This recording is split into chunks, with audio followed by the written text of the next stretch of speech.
Terpantas, terkini dan sahih. Bila-bila masa, di mana jua. Berita di jari. Subscribe YouTube Buletin TV3. Buletin pagi 9 Mac 2020 bersama saya Asrul Nizam Kadir. Tajuk utama pagi ini. Perdana Menteri dijangka umum senarai Kabinet petang ini.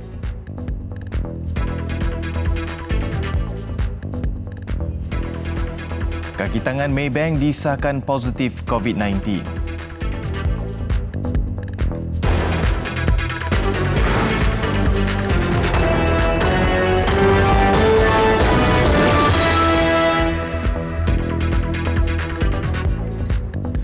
Assalamualaikum dan salam sejahtera. Perdana Menteri Tan Sri Muhyiddin Yassin dijangka mengumumkan senarai kabinetnya pada jam 5 petang ini. Pejabat Perdana Menteri dalam satu kenyataan memaklumkan Tan Sri Muhyiddin dijadualkan menghadap Yang di-Pertuan Agong Al-Sultan Abdullah Riayatuddin Al-Mustafa Billah Shah pada jam 11 pagi ini untuk mempersembahkan senarai barisan jemaah menteri baru kerajaan. Setelah mendapat perkenan Yang di-Pertuan Agong, Perdana Menteri dijangka akan mengumumkan senarai jemaah menteri di Pejabat Perdana Menteri Putrajaya. Pengumuman senarai jemaah menteri bagi kabinet baru itu dibuat selepas seminggu Tan Sri Muhyiddin memegang jawatan Perdana Menteri ke-8 susulan peletakan jawatan Tun Dr. Mahathir Mohamad pada 24 Februari lalu.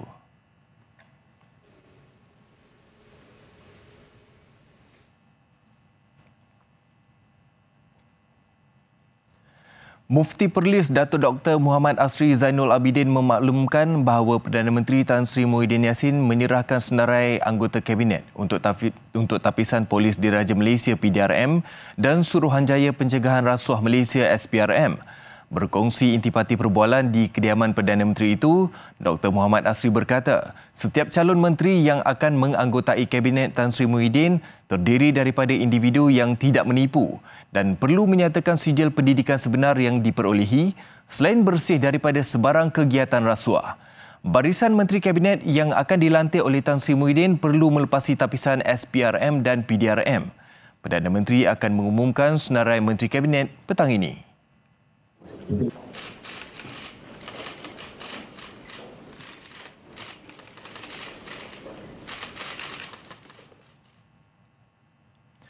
Sementara itu, QPAX menolak lantikan politik bagi mengetuai agensi-agensi dalam perkhidmatan awam. Presidennya Adnan Mat berkata lantikan pihak luar atau politik untuk mengetuai perkhidmatan teras seperti Suruhanjaya Pencegahan Rasuah Malaysia SPRM akan menjejaskan operasi apabila berlaku pertukaran kerajaan.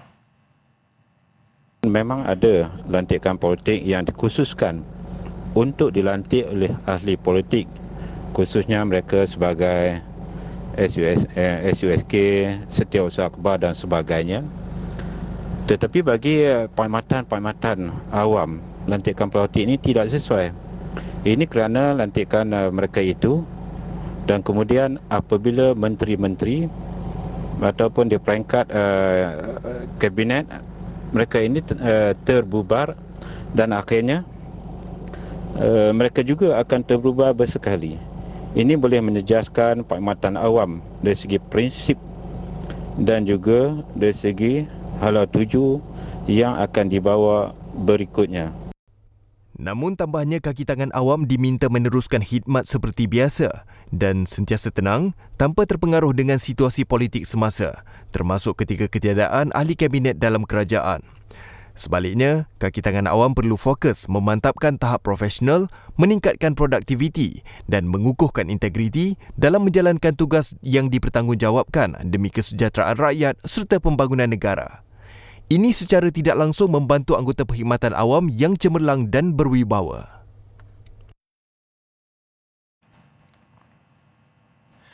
Maybank memberi jaminan tiada gangguan ke atas semua perkhidmatannya di Menara Maybank Jalan Tun Perak Ibu Negara selepas seorang kaki tangannya didapati positif COVID-19. Maybank memaklumkan pekerja terbabit kini sedang menerima rawatan di hospital kerajaan. Pekerja berkenaan menjalani kuarantin di rumah sejak 1 Mac dan pada hari sama bank dimaklumkan ahli keluarga pekerja tersebut diuji untuk virus itu dan kemudiannya disahkan positif. Langkah kuarantin di rumah mengikut garis panduan keselamatan dan kesihatan berhubung COVID-19. Pengesanan individu terdekat juga dijalankan untuk mengenal pasti mereka yang mempunyai hubungan langsung dengan pekerja itu. Juga menjalani kuarantin di rumah termasuk pemeriksaan perubatan. Pihak bank telah mengambil semua langkah yang perlu, antaranya proses sanitasi di Menara Maybank. Selain daripada membersihkan pejabat secara rutin, semua pekerja yang berdepan pelanggan diberikan peralatan perlindungan diri.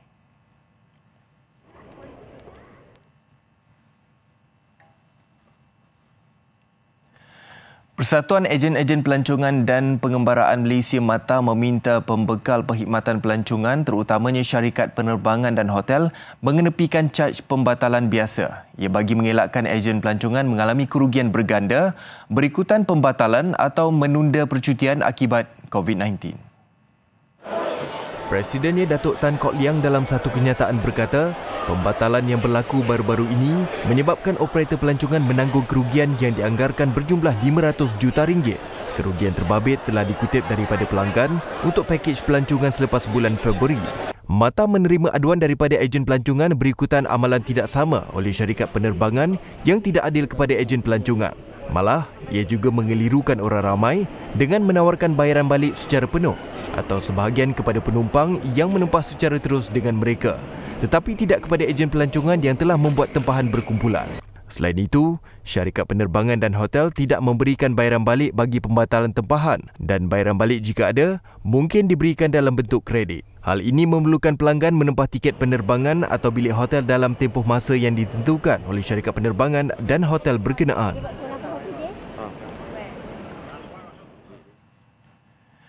Dan ekoran peningkatan jangkitan COVID-19 ketika ini menyebabkan ramai yang memilih untuk mengurangkan aktiviti luar rumah. Namun ada pula yang berpendapat sebaliknya. Aktiviti luar boleh dijalankan namun perlu mengambil langkah-langkah sewajarnya. Antara lokasi yang menarik untuk dikunjungi adalah Taman Tasik Millennium di Kuala Kubu Baru, Selangor.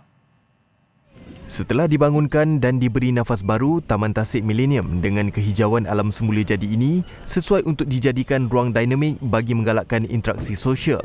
Namun, sekiranya langkah pencegahan tidak diamalkan, pengunjung berisiko tinggi terdedah dengan penyakit berjangkit.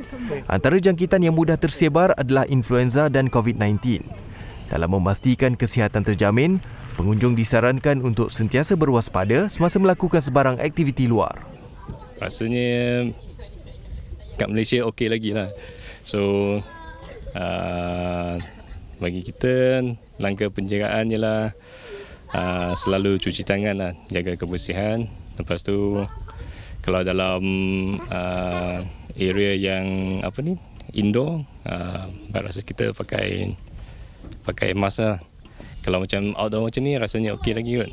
Saya memastikan anak-anak saya ni bila bermain di tempat riadah ni, sebelum kita makan, kita mesti membasuh tangan dengan bersih lah. Antara langkah yang disarankan oleh Kementerian Kesihatan Malaysia KKM ialah sentiasa menjaga tahap kebersihan diri seperti kerap mencuci tangan dan sentiasa menutup mulut ketika bersin atau batuk. Pihak pengendali ibadat umrah atau muassasah di Arab Saudi dan ejen umrah sedang berusaha untuk membawa keluar secepat mungkin kira-kira 250 jemaah Malaysia yang masih berada di Mekah. Jemaah diminta oleh ejen umrah masing-masing untuk bersedia pulang semula ke tanah air mengikut jadual penerbangan yang dijadualkan termasuk bagi pemegang visa pelancong. Konsul Jeneral Malaysia di Arab Saudi Alauddin Muhammad Nur berkata, berdasarkan komunikasi pihak konsulat dengan muassasah dan ejen umrah bagi jemaah Malaysia di Arab Saudi, baki jemaah ini dijadualkan pulang di antara 9 hingga 15 Mac ini. Perkara ini disebabkan ada di antara mereka menggunakan visa pelancong. Jemaah ini yang datang secara individu tanpa menggunakan ejen boleh pulang lewat sedikit kerana tamat tempohnya lebih panjang iaitu 3 bulan. Alauddin berkata, setakat ini pihak konsulat dimaklumkan terdapat satu keluarga jemaah Malaysia yang menggunakan visa pelancong kini berada di Madinah. Mereka dijadual akan pulang ke Malaysia melalui penerbangan Saudi Airlines pada 17 Mac ini. Dia turut mengesahkan, jemaah Malaysia yang berada di Mekah dijangka pulang melalui Jeddah, manakala yang berada di Madinah akan berlepas di lapangan terbang antarabangsa Prince Muhammad Abdul Aziz, Madinah.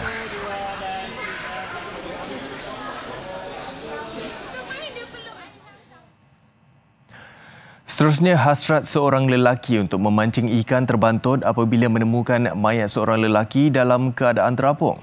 Kejadian berlaku di sebuah lombong tinggal berhampiran sebuah pasaraya di Taman Suria Johor Bahru, Johor. Mangsa adalah lelaki, bangsa belum dikenal pasti, umur dalam lingkungan 30-an. Mungkin ada punca-punca? Punca-punca yang ni kita tak dapat nak maklum sebab itu ada bawah siasatan lagi lah, under siasatan. Saya masuk sini pancing. Belum pancing lagi lah, saya mau pancing, tiba-tiba tengok itu maya sana lah. Timbul lah. Dia so timbul, saya nampak terus, saya kasih tahu polis lah. Mayat dihantar ke Hospital Sultanah Aminah Johor Bahru untuk proses bedah siasat. Kejadian ini bukanlah yang pertama kali berlaku di kawasan lombong tinggal itu. Pada 23 Jun 2018, lombong tinggal yang turut menjadi tempat penggemar memancing itu turut meragut 2 nyawa kanak-kanak yang lemas lepas bermandi-manda di kawasan terbabit. Tindakan licik penyelundup meninggalkan kotak berisi 500,000 batang rokok putih di pesisir pantai gagal apabila rokok itu dirampas Agensi Penguatkuasaan Maritim Malaysia APMM Kelantan. Aktiviti penyelundupan itu berlaku di perairan Kuala Besar, Kota Baru, Kelantan. Pengarah Maritim Kelantan, Kapten Muhammad Nur Syam Asmawi Yaakob berkata, pihaknya mendapat maklumat bot pancung mencurigakan di pesisir Kuala Besar ketika sedang menjalankan rondaan awal pagi semalam. Setibanya di lokasi, didapati sebuah bot dinaiki 3 lelaki sedang tergesa-gesa meninggalkan perairan selepas menjatuhkan 50 peti kotak mengandungi 2,500 karton dengan jumlah keseluruhan 500,000 batang rokok putih. Mereka dilihat cuba mengubah taktik dengan menggunakan perairan sungai. Mereka masuk melalui sungai, turunkan barang dan mereka cuba juga kembali ke pangkalan mereka melalui sungai. Tapi pada kali ini mereka tidak berjaya kembali melalui sungai. Kami berjaya memintas mereka di laut dan menyebabkan mereka terpaksa melarikan diri di perairan Cetek. Rokok berkenaan dari negara jiran dan dijual ke pasaran Kelantan dengan harga lebih murah. Kesemua nilai rampasan berjumlah RM374,000. Kes disiasat di bawah Akta Kastam 1967.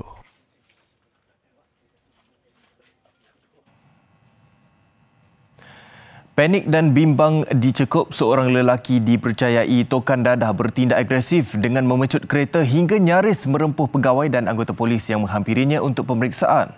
Kejadian berlaku di kawasan deretan kedai dekat kampung Bukit Tangga, Langkawi, Kedah. Ketua Polis Daerah Langkawi, Superintenden Muhammad Iqbal Ibrahim berkata, dalam kejadian itu, pemandu kereta berusia 28 tahun ditahan bersama sejumlah rampasan dadah. Hasil pemeriksaan lanjut menemui sejumlah 3 paket plastik lut sinar disyaki dadah jenis heroin seberat 18.88 gram. 7 paket lut sinar berisi dadah jenis syabu seberat 17.1 gram dan 5 paket plastik lut sinar berisi 23 biji pil seberat 3.67 gram dalam beg. Hasil rampasan dianggarkan melebihi RM10,000. Suspek direman selama 7 hari bagi membantu siasatan.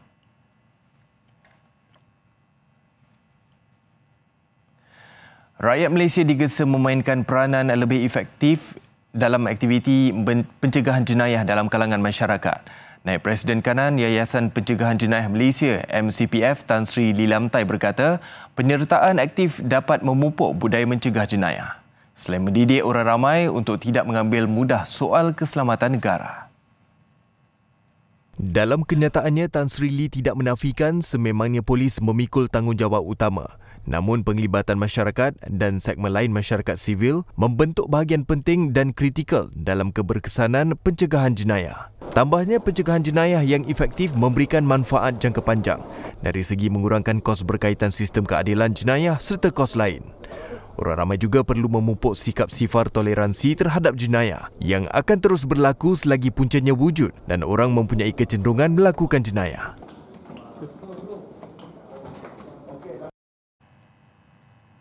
Besar impaknya. Selepas hasilnya, pantas menampilkan prosiding ini secara dalam keuangan maya. Berita di jari. Subscribe YouTube Bulletin TV3. Kelaporan antarabangsa, Arab Saudi mengumumkan penutupan sekolah, universiti dan institusi pendidikan bermula hari ini susulan kebimbangan jangkitan COVID-19. Media tempatan melaporkan penutupan itu akan berkuat kuasa sehingga notis lanjut dikeluarkan. Menteri Pendidikan Hamad Al-Sheikh mengarahkan sesi pembelajaran diadakan secara jarak jauh sepanjang penggantungan berkenaan. Sehingga kini Arab Saudi merekodkan 4 kes baru jangkitan COVID-19, menjadikan jumlah keseluruhan 11 kes. Justru semua aktiviti pendidikan dan Al-Quran di masjid di Arab Saudi digantung sebagai usaha pencegahan penularan COVID-19. Dalam pada itu, Gubernur Madinah, Putera Faisal Salman mengkaji langkah pencegahan untuk melindungi para jemaah ketika musim haji akan datang. Saudi Press Agency melaporkan Putera Faisal turut menegaskan tentang keperluan untuk mematuhi prosedur yang ditetapkan serta memberi kerjasama dengan semua pihak yang berkhidmat di Masjid Nabawi di Madinah.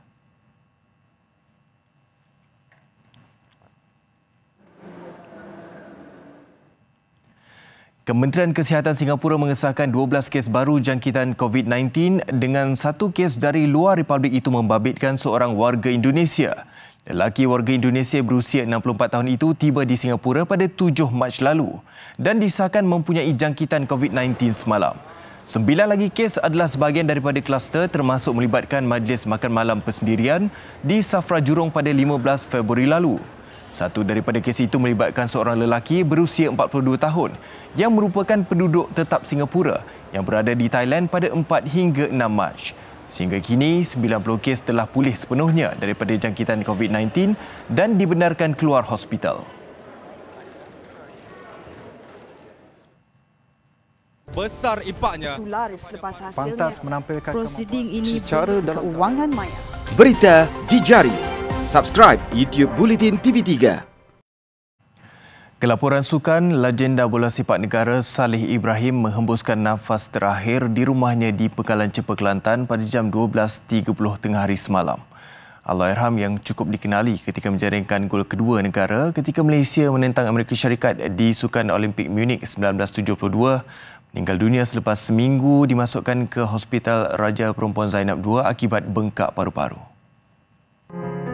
Perkara terbabit disahkan bekas rakan sepasukannya Dato' Wan Abdul Rahim Wan Abdullah yang juga Presiden Persatuan Bola Sepak Kelantan KAFA. Beliau memaklumkan kali terakhir bertemu Allahyarham kira-kira 3 bulan lalu dengan keadaan kesihatan baik dan tidak mempunyai sebarang penyakit kronik pada usia 73 tahun. Jasa dan bakti Allahyarham sangat diingati apabila larian solonya dari tengah padang berjaya menyumbat gol kedua ketika Malaysia menewaskan Amerika Syarikat 3-0 pada aksi Sukan Olimpik Munich 1972. Allahyarham yang berasal dari Keterih, Kelantan dibawa ke Masjid Pekalan Cepa sebelum dikebumikan di tanah perkuburan Kampung Landak, Pekalan Cepa, Kelantan selepas solat asar. Allahyarham mula terbabit dalam sukan bola sepak pada usia 18 tahun dengan mewakili pasukan penjara sebelum disusuli Perak, Kelantan dan kelab berpangkalan di Singapura. Selain itu, Allahyarham mula mewakili negara pada usia 23 tahun dan berjaya mencuri tumpuan apabila menjaringkan gol tunggal perlawanan menentang skuad bawah 23 tahun Wales pada aksi persahabatan di Stadium Merdeka Kuala Lumpur.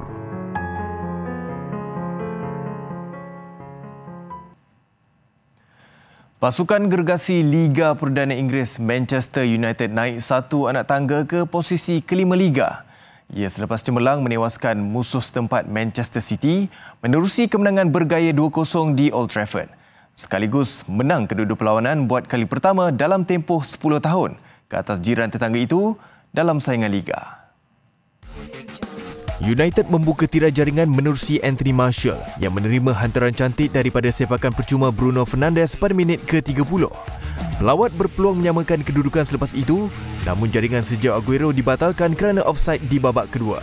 Pemain gantian Scott McTominay memastikan 3 mata penuh milik United hasil jaringan cantik dari luar kotak pada minit ke-90. Kemenangan itu membolehkan United naik ke tangga kelima Liga, berpeluang layak ke saingan Liga Juara-Juara musim depan jika rayuan City yang dikenakan penggantungan selama 2 tahun oleh Kesatuan Bola Sepak Eropah UEFA ditolak Mahkamah Timbangtara Sukan. Bagi City, ini adalah kekalahan ke-7 Liga musim ini, sekaligus meletakkan pendahulu Liga Liverpool dipisahkan dengan 2 kemenangan lagi untuk membolehkan mereka menjulang trofi kejuaraan buat kali pertama dalam tempoh 30 tahun. Dalam satu lagi aksi melibatkan kelompok atasan Liga Perdana Inggeris, Chelsea merakam kemenangan terbesar mereka musim ini dan mengukuhkan kedudukan di tangga keempat selepas membelasah Everton 4-0. Skuad kendalian Frank Lampard menang buat kali kedua dalam 7 perlawanan Liga hasil jaringan Mason Mount, Pedro, Willian dan Olivier di Stamford Bridge. Chelsea kini 5 mata di depan penghuni tangga kelima Wolves dan dengan 9 perlawanan berbaki, mereka berada di landasan terbaik untuk layak ke Liga Juara-Juara musim depan. Ia minggu menggembirakan Lampard selepas mereka menyingkirkan Liverpool di pusingan kelima Piala FA Selasa lalu. Sementara itu, harapan Everton untuk memburu tiket ke Liga Juara-Juara pula semakin pudar selepas 3 perlawanan berakhir tanpa kemenangan.